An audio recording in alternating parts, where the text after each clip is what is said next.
Hello everyone, আসসালামু আলাইকুম। সকালবেলা চলে আসলাম রান্নাঘরে। পরোটা বানাবো, তো পরোটার জন্য ময়দা বা আটা বেলে নিয়েছি। এরপরে পরোটাগুলো সুন্দর করে বেলে নিয়েছি। আজকে শুক্রবার, আপনার ভাইয়া বাসায় আছে, তো বলল আমার হাতের পরোটা খাবে, তাই পরোটাগুলো বেলে নিয়েছি। এরপরে পরোটাগুলো ভেজে লাউ আর মুরগির মাংসের তরকারি দিয়ে তাকে দেব। লাউ মুরগির মাংস সে খুব পছন্দ করে। আর শীতের দিনে একটু সবজি জাতীয় খাবার খেলে কিন্তু হজমের ক্ষেত্রে খুব ভালো হয়। তো এদিকে মেয়ে আমার হাসতেছে আর কি, তাকে খাওয়ার জন্য দিয়েছি। তাকে বলতেছি তুমি খাও, সে বলতেছে না। তো আমার হাজব্যান্ড খুব ভালোভাবে চা বানায়, তাই সে নিজের চাটা নিজে আগেই বানায় নিচ্ছে, প্লাস আমার জন্য বানায় রাখছে। এদিকে সে অনেকগুলো বাজার করে নিয়ে আসছে। এই লাল টুকটুকে পেঁয়াজগুলো নিয়ে আসছে, সঙ্গে কিছুটা আদা। আদা শেষ হয়ে গেছিলো, তো বললাম আদা নিয়ে আসো, তো সঙ্গে আদাও নিয়ে আসছে।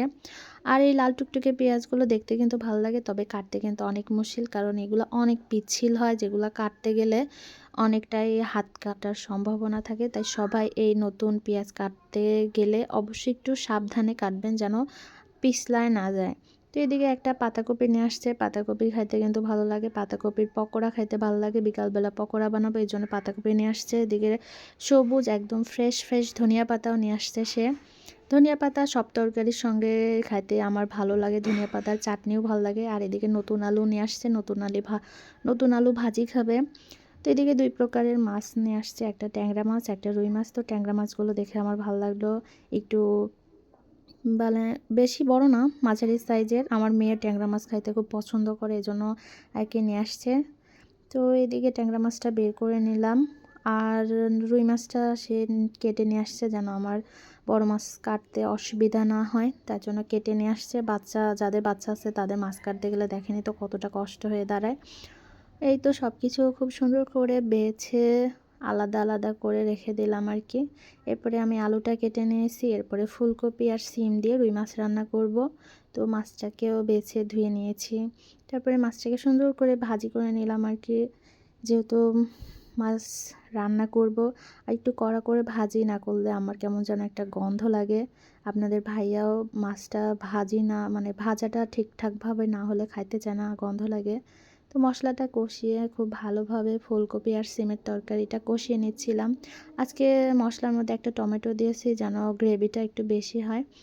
তো দেখছেন টমেটো দেওয়ার পরে গ্রেভিটা খুব সুন্দর আসছে, আর লাল লাল টুকটুক একটা কালার দেখা যাচ্ছে। রান্নাবান্নার বিষয়ে আমি অনেকটাই কাঁচা, কারণ আমার হাতের রান্না তত একটা ভালো হয় না, তবে যতটুকুই হয় আলহামদুলিল্লাহ। তো এদিকে দেখলাম আমার মেয়ে আবার লেখাপড়া শুরু করছে, সে একটা ডল আঁকছে, এটা নাকি ভূত।